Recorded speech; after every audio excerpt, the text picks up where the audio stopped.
Hello সবাইকে, কেমন আছো তোমরা সবাই? আশা করি তোমরা সবাই খুব ভালো আছো। আমরাও ভালো আছি। আমরা এই মুহূর্তে ঘুম থেকে উঠলাম, নাকি মাম্মা?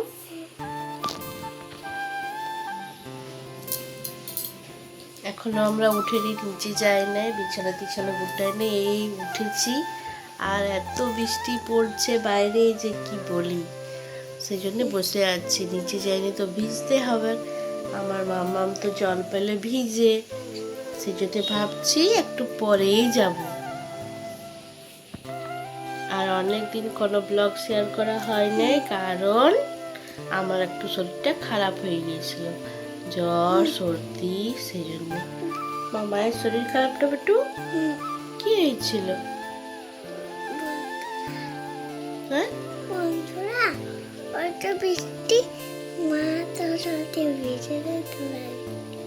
ভালো করে বলো, জোরে বলো, বন্ধুরা শুনতে পাচ্ছে না, বলো। বন্ধুরা, মা জলে ভিজেছিল, বৃষ্টি পড়ছে তো সেই জন্য মায়ের সর্দি হয়ে গিয়েছিল বলছি। এই তো কর, বলো।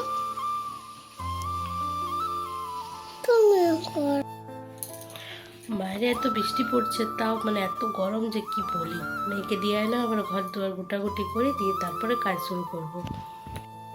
জানো, দুদিন আগে শরীরটা খারাপ হয়ে গেছিল, এত সর্দি কাশি জ্বর হয়ে গেছিল যে কি বলি।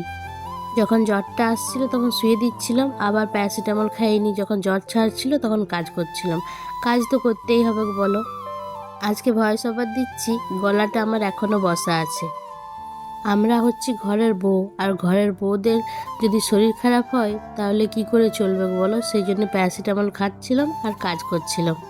প্যারাসিটামল সচরাচর খেতে চায় না, কেন কি প্যারাসিটামল খেলে মুখটা আমার তিতো হয়ে যায়, কিন্তু বাধ্য হয়ে খেতেই হয়।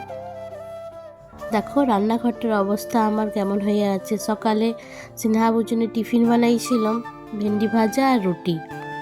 8টার মধ্যে কাজে চলে যায়, খাবার খেয়ে যাবে তার আগেই তো, সেই জন্য তাড়াতাড়ি করে বানাই দিয়েছিলাম। এরপর পরিষ্কার করব, তারপরে আমাদের খাবার দাবার বানাবো। আর দেখো, এই স্প্রাউটস বানাবার জন্যে এই জারটা কিনেছি। এর আগে আমি ওই জালিটাতেই বানাতাম, তো জালিটাতে বানাতাম তো ভালো ভালো লম্বা লম্বা হয়ে স্প্রাউটসগুলো হতো, কিন্তু এই জারটাতে দেখছি বাড়ছেই নেই। তো সেটাই ভাবছিলাম যে দেখে নিই, অনলাইনে দেখে নিই, কিনলাম, ঠকে গেলাম নাকি। আর কালকে যেহেতু মনসা পূজা ছিল, উপাসটা ছিল, তো আজকে ছিল পান্না।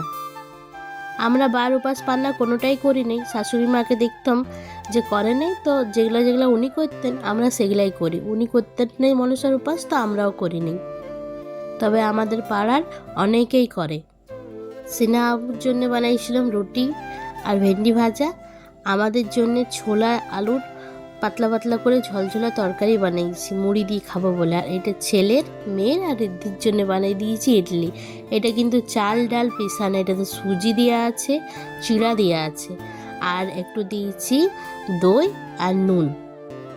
মানে আগে ঠিক করে রেখেছিলাম নাই যে ইডলি বানাবো, সেই জন্যে চট জলদি মাথায় এলো, প্রথমবার বানাচ্ছি আমি, এটা কিন্তু ইউটিউবে দেখেই বানাচ্ছি। চট জলদি বানাবার জন্যে মানে ভালো বানাই দেখলাম, খেয়েও দেখলাম দারুণ হয়েছে। যদি আমাদের যেমন চালে ডালে একটা দিন তো লাগে, একদিন ভিজাও, তারপরে পিসো, সারা দিন রাত ফুলবে, তারপরে বানাবো তো।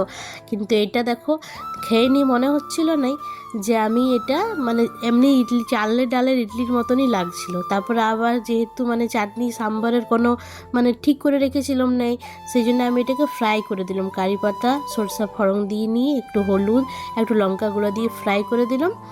আর ছেলেকে শেজওয়ান চাটনির সঙ্গে দিলাম, দারুণ লাগছিল। এদিকে দেখো, বললাম না আমাদের মুড়ি খাওয়ার জন্য ছোলা আলু দিয়ে তরকারি বানাইছি, এখন পাতলা পাতলাই আছে, যখন খাবো তখন বসে যাবে। আর আজ যেহেতু পান্না, আজ প্রত্যেকটা বাড়িতে যেন মাংস হয়। সে যার যেমন ক্ষমতা সে তেমনি মাংস করে, কেউ খাসির মাংস, কেউ মুরগার মাংস, কেউ হাঁসের মাংস। পুরা পাড়াটা মাংসর গন্ধতে বৌমো করে একদম। কিন্তু আজকের দিনে আমাদের নিরামিষ হয়। তার কারণ হলো, আজ থেকে 11 বছর আগে আমার শাশুড়ি মা আজকের দিনে মারা যান। মা যে বছর মারা গিয়েছিলেন সেই বছরও আমাদেরও হয়েছিল মাংস। আমি সে বছর নিজে রান্না করেছিলাম, তার আগে মা রান্না করতো। খাসির মাংস যখন হতো তখন মাই রান্না করতো। আমাকে বলতো তুই সব জোগাড় করে দে, আমি রান্নাটা করে দিচ্ছি। কারণ আমি তখন আমার 5 বছর বিয়ে হয়েছিল, আর তখন আমি অত পারতমও নাই। আর মা যখন বেঁচে ছিলেন তখন আমাদের ঘরে মুরগা হতো নেই। কিন্তু যে বছর মা মারা গেলেন, সে বছর মা 2 মাস হলো অসুস্থ ছিল। একদম শয্যা কথা হয়নি, ধরে ধরে বাথরুম নিয়ে যেতাম, ধরে নিয়ে উঠায় বসায় ওইসব করে দিতাম। কিন্তু ভালো ছিল, সকাল থেকেই ভালো ছিল, খারাপ ছিল নেই। কিন্তু যদি খারাপ থাকতো তাহলে কি মাংস টাংস করা হতো বলো? মাংস রান্না করছি, একদিকে আবার মাংস ফুটছে, আর হঠাৎ দেখছি 12টার থেকে কেমন করছে, ভিতরটা আনচান আনচান করছিল। হয়তো সবাই কাজে গেছে, ঘরে ছিলাম আমি একাই, আমি আর ওম একাই, বাকি তো ঘরে কেউ নেই। আর দাদা ছিল, দাদাও এদিকে ওদিকে ঘুরে বেড়াচ্ছিল, নিজের কাজ করে বেড়াচ্ছিল। হঠাৎ মাকে ওই 12টার সময় শরীর খারাপ দেখে নিয়ে আমি সব রান্নাবান্না চাপাই দিয়েছি। তারপর হঠাৎ দেখছি যে মা কেমন করছে। তখন আমি সিনহা আবুকে ফোন করলাম, ফোন করে বললাম অন্য দিন তো এমনি করে নেই, তুমি আসো। আমার কিন্তু মাকে দেখিনি ভালো লাগছে না। আমি দেখছিলাম, আমি বলছিলাম যে কী হচ্ছে মা, কী হচ্ছে? তখন কেমন একবার উঠছে একবার বসছে, কেমন করছিল। আমি মাথা ধোয়াই দিলাম। তারপর সিনহা আবু এলো, সিনহা আবু এসে নিয়ে দেখলো, আমাকে বললো সুগারটা একটু, মায়ের যেহেতু সুগার ছিল, সুগারটা একটু টেস্ট করো সোনালি। যখন সুগারটা টেস্ট করলাম তখন দেখছি সুগার একদম হাই, 405। দিয়ে বললো চলো হসপিটাল নিয়ে যাব। সঙ্গে সঙ্গে গাড়ি টাড়ি সব বলা হলো। কিন্তু 1:45টার সময় মা আর নাই, শেষ। সেই জন্য আজকের দিনে ওই যে মাংস রান্না করতেছিলাম, মাংস খাওয়া হয়নি, মা মারা গেল, সেখানে আজকের দিনে মাংস টাংস আমরা করিও নেই। আর নিমন্ত্রণ করে যাওয়া দিয়ে আজকে কেউ তো যায়ও নেই। সিনহা আবুরা, ছেলে যখন আগে ছোট ছিল তখন বলতো মা আমাদের মাংস করবে না, কিন্তু এখন যেহেতু বড় হয়ে গেছে সব বুঝে, এখন আর একবারও বলে নেই যে মা আমাদের কেন মাংস হয়নি, কিচ্ছু না, একবারও বলে নেই। সেও কিন্তু বুঝে গেছে, আর বোঝাটাও ভালো, বড় হচ্ছে বলো। সব দিন তো হয়, নাইবা হলো একটা দিন, আজকের দিনটা। আমার বারবার উল্টেই যায়। খাওয়া হলো, দেওয়া হলো, চুলটা কোনো ভিজা আছে। উপর এলাম, অনেক দিন, বেশ 3-4 দিন হয়ে গেল একটা ভিডিও করা আছে, এডিট করা হয়নি। এই শরীর খারাপের জন্যে আর এডিট করতে পারিনি।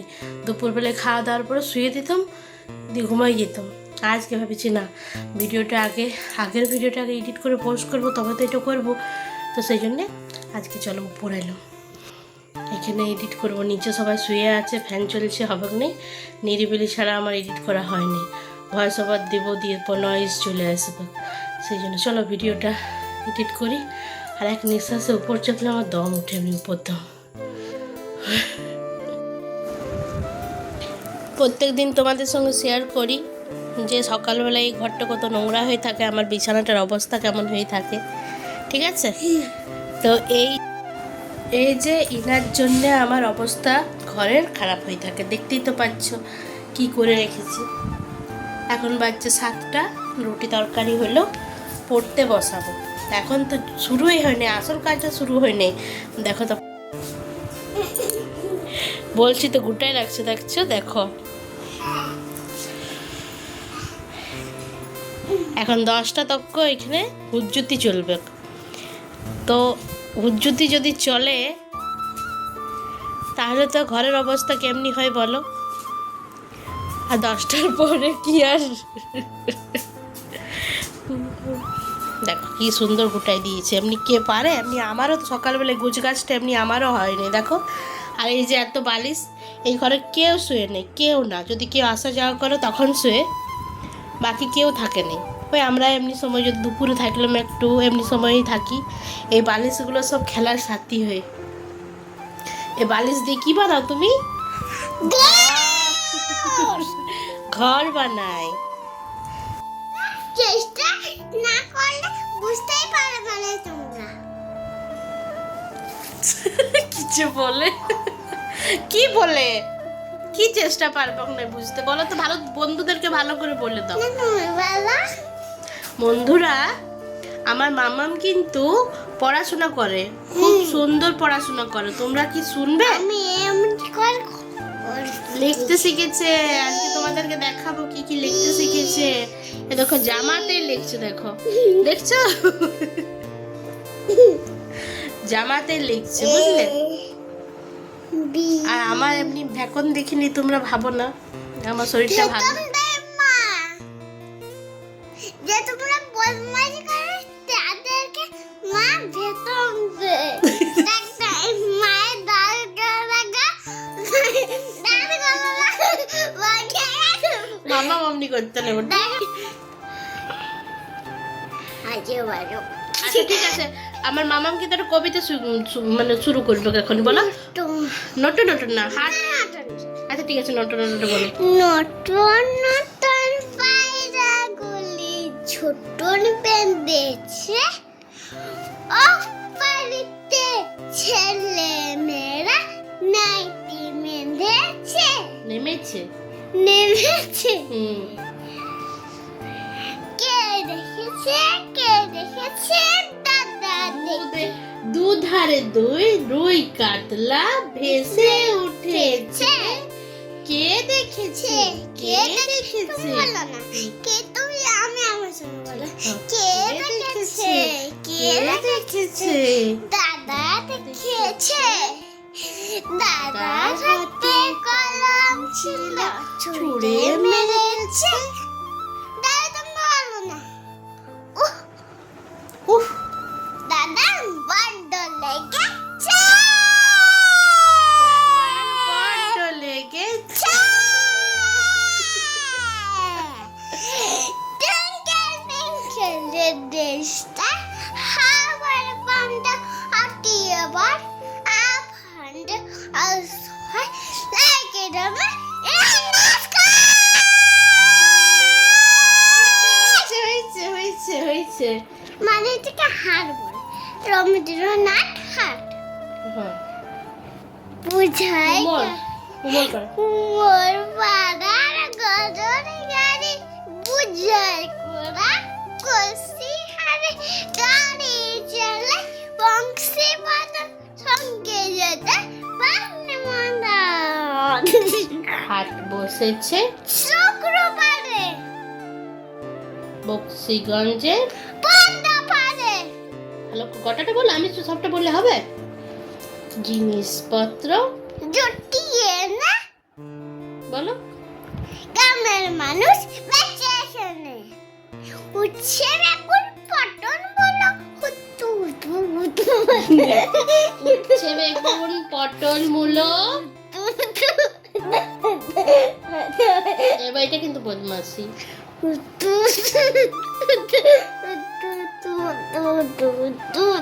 বলো উচ্ছে বেগুন পটল মূলো উচ্ছে বেগুন পটল হলো বেটের বোনা তোমার কুমো সরষে ছোলা। এবারে কিন্তু বদমাসি করছে, দেখো। সরষে ছোলা ময়দা আটা শীতের রেপা নকশা কাটা। কি হয়েছে? ও ঠিক আছে ঠিক আছে, এরপর একটু পড়তে বসায়, অনেক হয়ে গেছে মস্তি।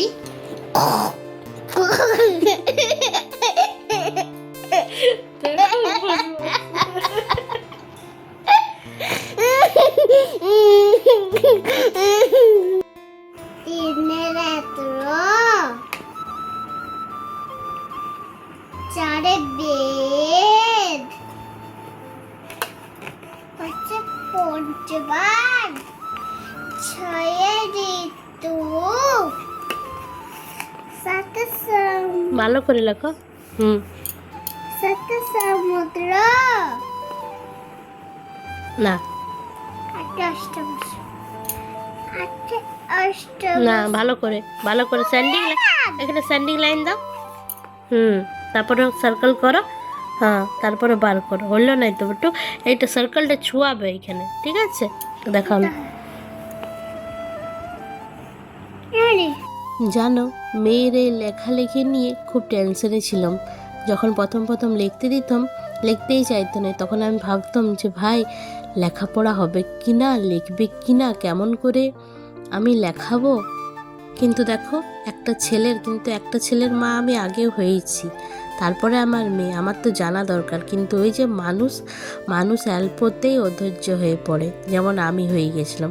এখন যখন সব কিছুই লেখে তখন এত আনন্দ লাগে, কিন্তু কখনো কখনো নিজের বোকামির জন্য নিজেকে রাগও লাগে, আবার হাসিও লাগে। এখন আমি বসায় লেখাচ্ছি, পড়াচ্ছি, আর কিছুদিন পরে তার আর আমাকে দরকার হবে না, সে নিজেই সব কিছু পারবে। হয়তো আমি দেখাতে গেলে বিরক্ত হবে। এখনই যখন যেটা পারে সেটা যদি আমি জোর করে করাতে যাই, তখন আমাকে বলবে আমি পারি মা, আমি পারি, তুমি দেখো। এভাবে একটু একটু করে মেয়েটা বড় হয়ে গেল, এই অবধি হয়ে গেল, বুঝতেই পারলাম না আর কিছুদিন পর তো আরও বড় হয়ে যাবে। তো চলো, ভিডিওটি যদি ভালো লাগে তো একটা লাইক করবে। দেখা হবে অন্য ভিডিওতে। বাই।